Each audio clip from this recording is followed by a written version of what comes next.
बेटा ये लो 10 रुपये। हाँ चाची बताइए मैं क्या दूँ। बेटा लेना कुछ नहीं है, कल शाम को तुम्हारी दुकान से कुछ सामान ले गया था जिसके 470 रुपये हुए थे। मैंने तुम्हें 500 का नोट दिया था और तुमने गलती से 30 की जगह 40 रुपये लौटा दिया था। और ये बात मुझे घर जा कर के पता चली। मैं तो कल रात ही तुम्हारे 10 रुपये देने वापस आया था, लेकिन तुम्हारी दुकान ही बंद हो गई थी, इसलिए मैं अब आया हूँ। अच्छा वैसे कहाँ रहते हैं आप? मेरा घर फातिमा हॉस्पिटल के पास है।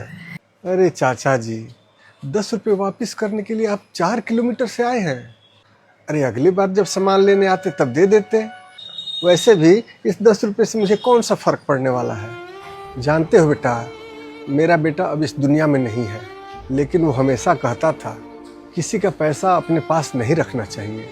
जिसका पैसा है उसे दे दो, जिसका पैसा है वो चुप रह सकता है, लेकिन अगर हमने किसी का पैसा रख लिया तो उसका हिसाब ऊपर वाला करता है और हमारे किए की सज़ा हमारे साथ साथ हमारे परिवार और हमारे बच्चों को मिलती है।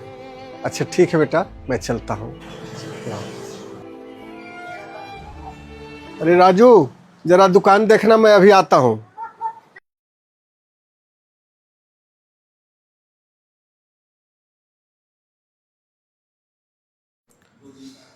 अरे कैसे हैं अंकित भाई?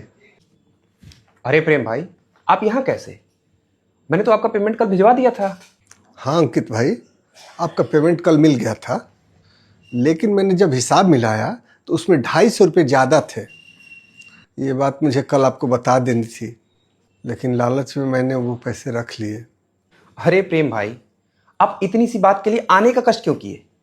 अरे इसे अगली बार के पेमेंट में एडजस्ट कर लेते।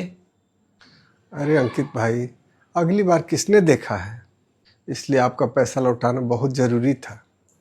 ऊपर वाला जाने कब कैसे हिसाब चुकता करे, शायद इसकी सज़ा मेरे बीवी और बच्चों को भी मिल सकती है। इसलिए ये लीजिए अपने 250 रुपये।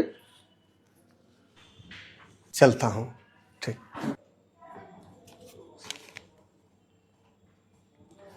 राजू, जरा दुकान देखो, मैं अभी आता हूँ। बेटा घर पे कोई है? आप बैठिए, मैं दादाजी को बुलाता हूँ। हाँ बेटा बताइए। चाचा जी नमस्ते, मैं रमेश का दोस्त हूँ। दरअसल बात ऐसी है कि मैं और रमेश पिछले कई सालों से एक नया बिजनेस स्टार्ट करने के लिए पैसे जोड़ रहे थे, लेकिन बीच में ही रमेश हमें छोड़कर चला गया।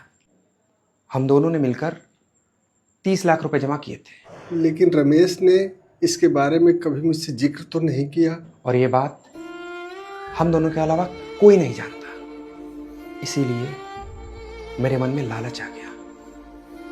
लेकिन आज मेरे एक दोस्त की वजह से मेरी ज़मीन ने मुझे बुरी तरह से झकझोरा और मुझे एहसास हुआ कि अगर मैं किसी का पैसा खाऊं तो उसकी हाय मुझे ही नहीं, मेरे बीवी बच्चों को, मेरे परिवार को भी लग सकती है।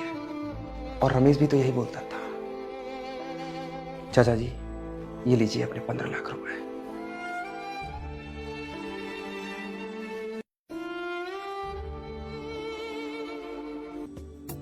चलता हूँ।